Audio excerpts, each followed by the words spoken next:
Olá pessoal, primeiro de tudo eu gostaria de agradecer a quantidade de pessoas, né, a audiência que eu tive no último vídeo. Foram muitas pessoas que compartilharam, muitas pessoas que assistiram, muitas pessoas me mandando mensagem a respeito de concordar com o que eu expus da última vez e que de alguma forma a minha linha de pensamento consegue aquecer o coração de vocês um pouco. Isso me deixa muito contente. E agora eu queria conversar com vocês sobre dois outros assuntos, né? Só uma aspas, a gente continua aqui em São Paulo do mesmo jeito, a gente está vivendo o meio do caos, os UTIs estão cheias, os pronto-socorros estão cheios, os pacientes estão esperando por vagas. Isso vale tanto em relação ao serviço particular quanto ao serviço público. Então, a gente está aí vivendo uma situação de caos ainda. Tudo isso o reflexo daquilo que eu conversei no vídeo passado, né, os nossos problemas de ingerência política aliado à falta de responsabilidade da população, fazendo com que os casos de Covid tenham estourado. Então é uma causa e efeito. Se a gente tem muito caso de Covid, a gente vai ter muito paciente grave e vai lotar o serviço de saúde, que é exatamente o que está acontecendo agora. Mas o que eu quero chamar a atenção são, como eu disse, duas coisas, como a gente às vezes cai numa falácia, num pensamento errado, né? Então, a primeira coisa é em relação às escolas. Quando a gente fala que aumentou a transmissão de Covid entre as crianças e a gente quer jogar a culpa na escola propriamente dita, a gente acaba cometendo um erro. Eu vou explicar para vocês o porquê. Primeiro, o ambiente escolar está sendo um dos ambientes mais controlados que a gente tem visto em relação às regras de distanciamento, de uso de máscara, de lavar as mãos. É um dos ambientes que mais tem respeitado isso. É isso que eu tenho visto e é isso que eu tenho escutado.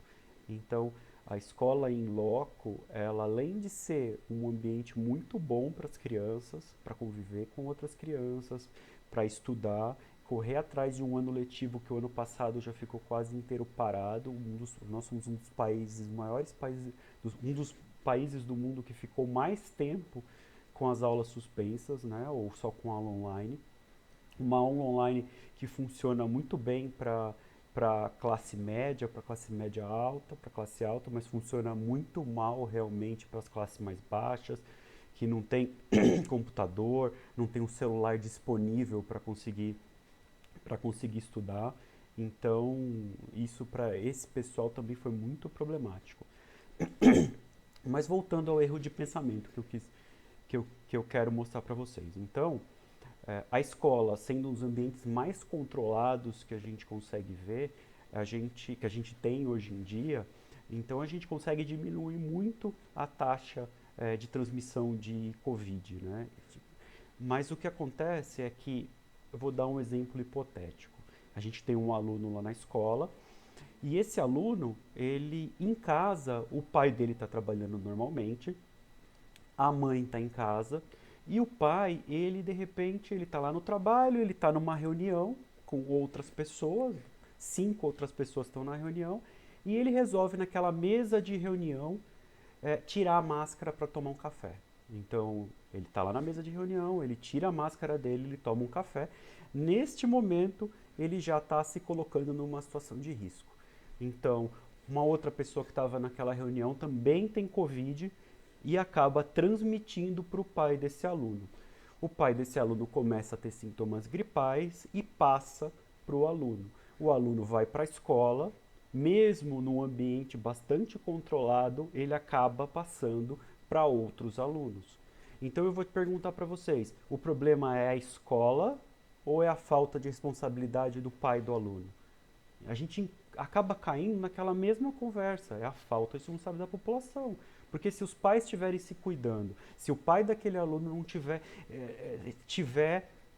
na cabeça que ele não pode tirar a máscara em nenhum ambiente com mais pessoas, ele não vai se colocar em risco. E ele não se colocando em risco, ele não colocou o filho dele em risco e nem as outras crianças e o professor da sala em risco.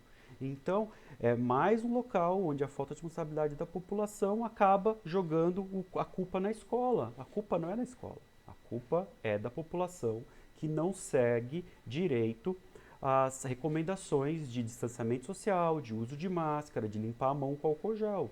Porque a gente não vê professor passando Covid para os alunos. O que a gente vê são os pais que respeitam pouco as regras, novas regras de convivência social que a gente tem hoje em dia e acabam passando para os alunos que acabam passando para o resto da escola.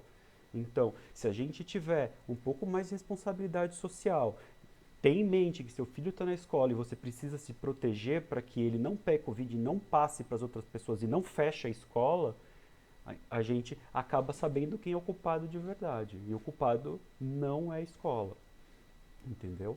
O culpado é a falta de responsabilidade. A culpada é a falta de responsabilidade da população. E a outra coisa que eu gostaria de salientar, né, e conversar com vocês é quando a pessoa fala em relação ao kit COVID, ao tratamento precoce, que a gente tem aí essas várias medicações, a pessoa fala assim: ah, mal não vai fazer.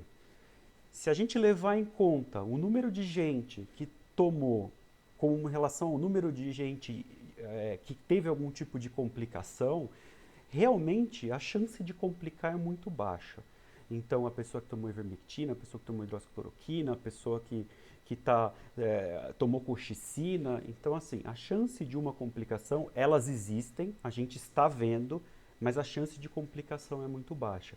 Mas quando a gente olha desse jeito, falar assim, ah, mal não vai fazer, a gente está pensando muito pequeno e a gente não está pensando no problema de verdade. Porque se você passou no seu médico particular e você foi na farmácia e comprou isso com o seu próprio dinheiro, realmente mal não vai fazer. E se acontecer algum mal, você vai ter que arcar com isso. Mas quando a gente olha em relação ao Sistema Único de Saúde, que gastou muito dinheiro enchendo os armazéns com hidroxicloroquina, apostando nesse tipo de tratamento precoce, no lugar de se guiar para ações que eram totalmente desnecessárias, como eu falei no outro vídeo, a compra da vacina, a gente vê que faz muito mal. Então essa história que mal não vai fazer não é verdade. Se você está pensando que mal não vai fazer, você está pensando pequeno. Porque quando a gente fala de política pública de saúde, faz muito mal. Porque os recursos, eles não estão aí, eles não, como meus pais falavam, dinheiro não dá em árvore. Eu também falo isso para meus filhos, que dinheiro não dá em árvore. Mas realmente, dinheiro não dá em árvore. Se a gente gasta tudo em hidroxicloroquina, como é que vai comprar bloqueador neuromuscular para deixar o paciente dormindo na hora que ele está entubado? Eu estou vendo isso acontecer no hospital público. Tem hospital público que não tem mais droga para manter o paciente dormindo enquanto ele está entubado. E como faz? Acorda todo mundo com o tubo na boca, a pessoa vai ficar acordada com o tubo na boca, com o respirador respirando por ela, um tubo enfiado na garganta, porque a gente não tem medicação para manter aquele paciente dormindo, não manter ele sedado enquanto ele está entubado, porque o dinheiro foi gasto com hidroxicloroquina e outras bobagens que a gente que a literatura mostra pra gente que não tem impacto. Se tivesse impacto, a gente não seria um dos países do mundo que tem mais morte. Porque o que eu mais vejo é paciente que fez uso desse tipo de medicação. É médico que fez uso desse tipo de medicação, às vezes até não concorda, mas no desespero de causa acabou fazendo uso. Só que quando a gente fala que o SUS gastou uma infinidade de dinheiro com isso, com algo que não traz impacto em relação à mortalidade da doença, a gente está falando de ingerência política. Então eu volto naqueles dois pontos cruciais que eu conversei com vocês no vídeo passado. A gente está no caos por falta de responsabilidade da população e por ingerência política. Não tem outro jeito de olhar essa crise que a gente está vivendo. E se a gente tivesse mais senso de coletividade, a gente não teria tantos casos, as escolas não estariam fechadas. Se a gente tivesse uma melhor gestão política, a gente não estaria precisando agora de algum jeito de manter os pacientes dormindo enquanto eles estão entubados por falta de remédio para sedação. Então, agradeço a todos vocês que me seguem e o meu muito obrigado por me assistir.